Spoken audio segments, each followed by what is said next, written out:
Pride and Prejudice, written by Jane Austen. Chapter 46. Elizabeth had been a good deal disappointed in not finding a letter from Jane on their first arrival at Lambton, and this disappointment had been renewed on each of the mornings that had now been spent there. But on the third her repining was over, and her sister justified by the receipt of 2 letters from her at once, on one of which was marked that it had been missent elsewhere. Elizabeth was not surprised at it, as Jane had written the direction remarkably ill.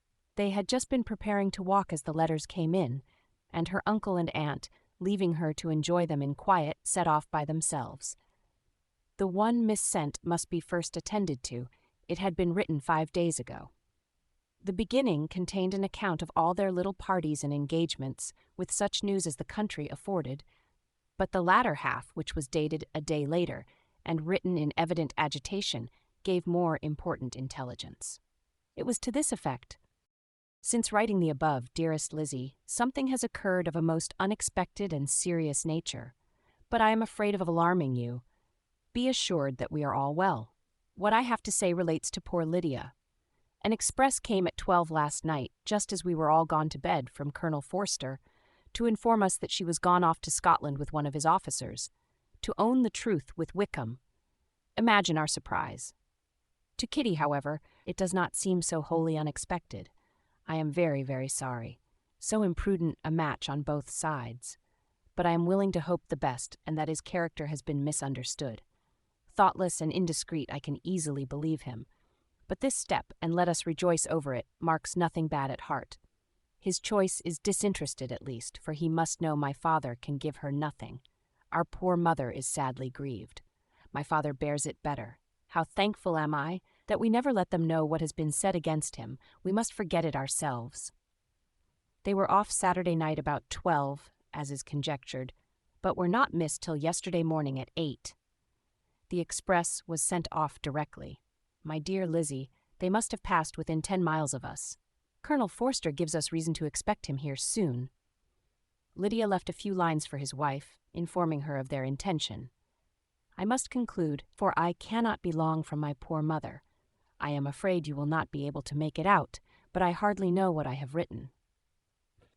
Without allowing herself time for consideration, and scarcely knowing what she felt, Elizabeth, on finishing this letter, instantly seized the other, and opening it with the utmost impatience, read as follows. It had been written a day later than the conclusion of the first. "By this time, my dearest sister, you have received my hurried letter. I wish this may be more intelligible, but though not confined for time, my head is so bewildered that I cannot answer for being coherent. Dearest Lizzie, I hardly know what I would write, but I have bad news for you, and it cannot be delayed. Imprudent as a marriage between Mr. Wickham and our poor Lydia would be, we are now anxious to be assured it has taken place, for there is but too much reason to fear they are not gone to Scotland. Colonel Forster came yesterday, having left Brighton the day before, not many hours after the express. Though Lydia's short letter to Mrs. F. gave them to understand that they were going to Gretna Green, something was dropped by Denny expressing his belief that W. never intended to go there or to marry Lydia at all, which was repeated to Colonel F., who, instantly taking the alarm, set off from B, intending to trace their route. He did trace them easily to Clapham, but no farther, for on entering that place they removed into a hackney coach and dismissed the chaise that brought them from Epsom. All that is known after this is that they were seen to continue the London road. I know not what to think. After making every possible inquiry on that side London, Colonel F. came on into Hertfordshire, anxiously renewing them at all the turnpikes and at the inns in Barnet and Hatfield, but without any success. No such people had been seen to pass through. With the kindest concern he came on to Longbourn, and broke his apprehensions to us in a manner most creditable to his heart. I am sincerely grieved for him and Mrs. F., but no one can throw any blame on them. Our distress, my dear Lizzie, is very great. My father and mother believe the worst, but I cannot think so ill of him. Many circumstances might make it more eligible for them to be married privately in town than to pursue their first plan, and even if he could form such a design against a young woman of Lydia's connections, which is not likely, can I suppose her so lost to everything? Impossible. I grieve to find, however, that Colonel F. is not disposed to depend upon their marriage. He shook his head when I expressed my hopes, and said he feared W. was not a man to be trusted. My poor mother is really ill, and keeps her room. Could she exert herself, it would be better, but this is not to be expected. And as to my father, I never in my life saw him so affected. Poor Kitty has anger for having concealed their attachment, but as it was a matter of confidence, one cannot wonder. I am truly glad, dearest Lizzie, that you have been spared something of these distressing scenes, but now, as the first shock is over, shall I own that I long for your return? I am not so selfish, however, as to press for it, if inconvenient. Adieu. I take up my pen again to do what I have just told you I would not. But circumstances are such that I cannot help earnestly begging you all to come here as soon as possible. I know my dear uncle and aunt so well that I am not afraid of requesting it, though I have still something more to ask of the former. My father is going to London with Colonel Forster instantly to try to discover her. What he means to do, I am sure I know not. But his excessive distress will not allow him to pursue any measure in the best and safest way, and Colonel Forster is obliged to be at Brighton again tomorrow evening. In such an exigence, my uncle's advice and assistance would be everything in the world. He will immediately comprehend what I must feel, and I rely upon his goodness. "Oh, where is my uncle?" cried Elizabeth, darting from her seat as she finished the letter, in eagerness to follow him without losing a moment of the time so precious. But as she reached the door, it was opened by a servant, and Mr. Darcy appeared. Her pale face and impetuous manner made him start, and before he could recover himself enough to speak, she, in whose mind every idea was superseded by Lydia's situation, hastily exclaimed, "I beg your pardon, but I must leave you. I must find Mr. Gardiner this moment on business that cannot be delayed. I have not an instant to lose." "Good God! What is the matter?" cried he, with more feeling than politeness. Then, recollecting himself, "I will not detain you a minute, but let me, or let the servant, go after Mr. and Mrs. Gardiner. You are not well enough. You cannot go yourself." Elizabeth hesitated, but her knees trembled under her, and she felt how little would be gained by her attempting to pursue them. Calling back the servant, therefore, she commissioned him, though in so breathless an accent as made her almost unintelligible, to fetch his master and mistress home instantly. On his quitting the room, she sat down, unable to support herself, and looking so miserably ill that it was impossible for Darcy to leave her, or to refrain from saying, in a tone of gentleness and commiseration, "Let me call your maid. Is there nothing you could take to give you present relief? A glass of wine, shall I get you one? You are very ill." "No, I thank you." "You," she replied, endeavoring to recover herself. "There is nothing the matter with me. I am quite well. I am only distressed by some dreadful news which I have just received from Longbourn." She burst into tears as she alluded to it, and for a few minutes could not speak another word. Darcy, in wretched suspense, could only say something indistinctly of his concern, and observe her in compassionate silence. At length she spoke again. "I have just had a letter from Jane, with such dreadful news. It cannot be concealed from anyone. My youngest sister has left all her friends, has eloped, has thrown herself into the power of Mr. Wickham. They are gone off together from Brighton. You know him too well to doubt the rest. She has no money, no connections, nothing that can tempt him to. She is lost forever." Darcy was fixed in astonishment. "When I consider," she added in a yet more agitated voice, "that I might have prevented it, I who knew what he was, had I but explained some part of it only, some part of what I learnt, to my own family. Had his character been known, this could not have happened, but it is all too late now." "I am grieved indeed," cried Darcy. "Grieved. Shocked. But is it certain, absolutely certain?" "Oh, yes. They left Brighton together on Sunday night, and were traced almost to London, but not beyond. They are certainly not gone to Scotland." "And what has been done, what has been attempted to recover her?" "My father has gone to London, and Jane has written to beg my uncle's immediate assistance, and we shall be off, I hope, in half an hour." "But nothing can be done. I know very well that nothing can be done. How is such a man to be worked on? How are they even to be discovered? I have not the smallest hope. It is every way horrible." Darcy shook his head in silent acquiescence. "When my eyes were opened to his real character, oh! Had I known what I ought, what I dared to do! But I knew not. I was afraid of doing too much. Wretched, wretched mistake." Darcy made no answer. He seemed scarcely to hear her, and was walking up and down the room in earnest meditation, his brow contracted, his air gloomy. Elizabeth soon observed and instantly understood it. Her power was sinking. Everything must sink under such a proof of family weakness, such an assurance of the deepest disgrace. She could neither wonder nor condemn, but the belief of his self-conquest brought nothing consolatory to her bosom, afforded no palliation of her distress.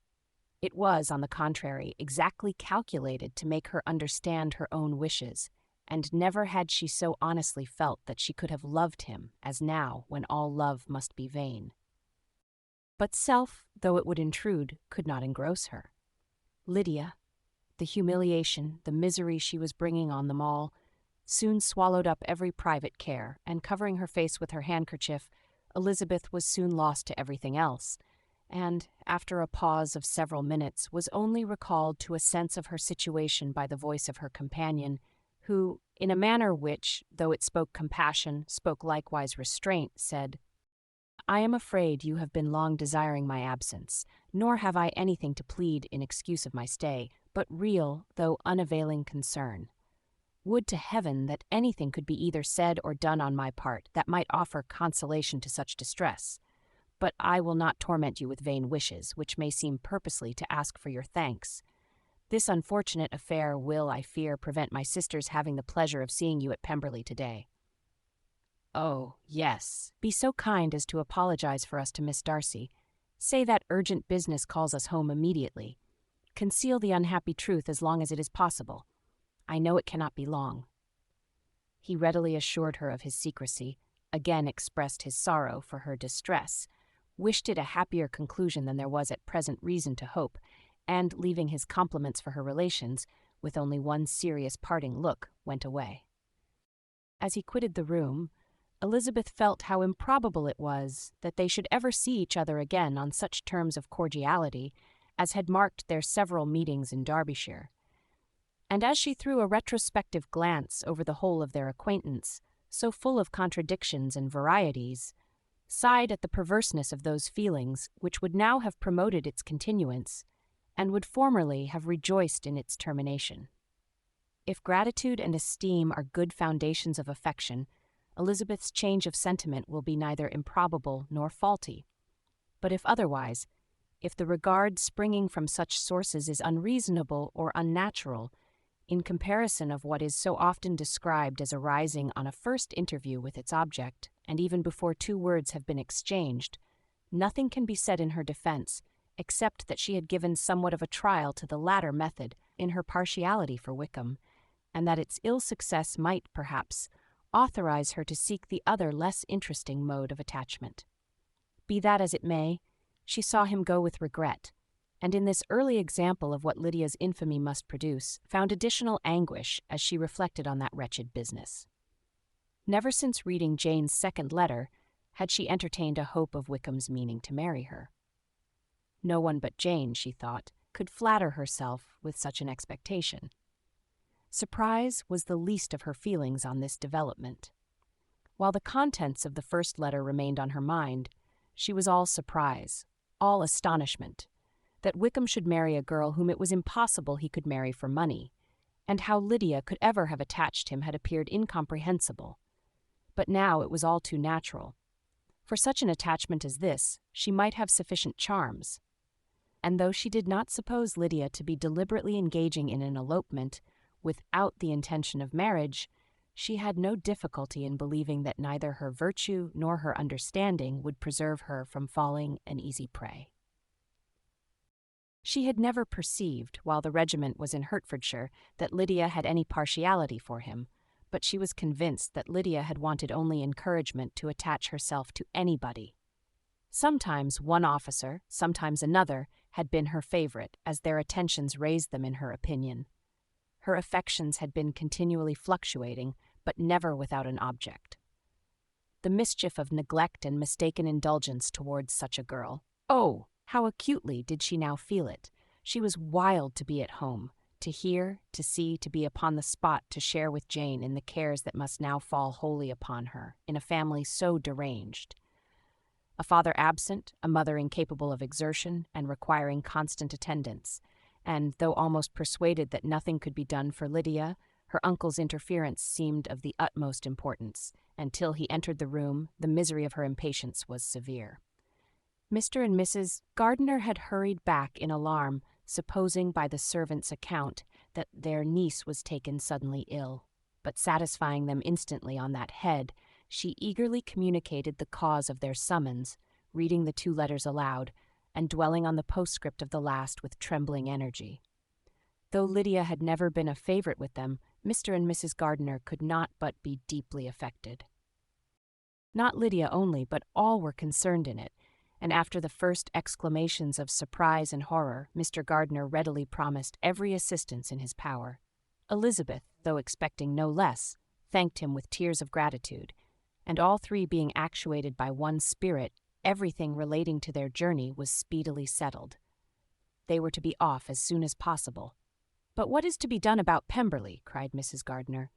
"John told us Mr. Darcy was here when you sent for us. Was it so?" "Yes, and I told him we should not be able to keep our engagement. That is all settled." "What is all settled?" repeated the other as she ran into her room to prepare. "And are they upon such terms as for her to disclose the real truth? Oh, that I knew how it was." But wishes were vain, or, at best, could serve only to amuse her in the hurry and confusion of the following hour. Had Elizabeth been at leisure to be idle, she would have remained certain that all employment was impossible to one so wretched as herself. But she had her share of business as well as her aunt, and amongst the rest there were notes to be written to all their friends at Lambton, with false excuses for their sudden departure. An hour, however, saw the whole completed, and Mr. Gardiner, meanwhile, having settled his account at the inn, nothing remained to be done but to go. And Elizabeth, after all the misery of the morning, found herself, in a shorter space of time than she could have supposed, seated in the carriage and on the road to Longbourn.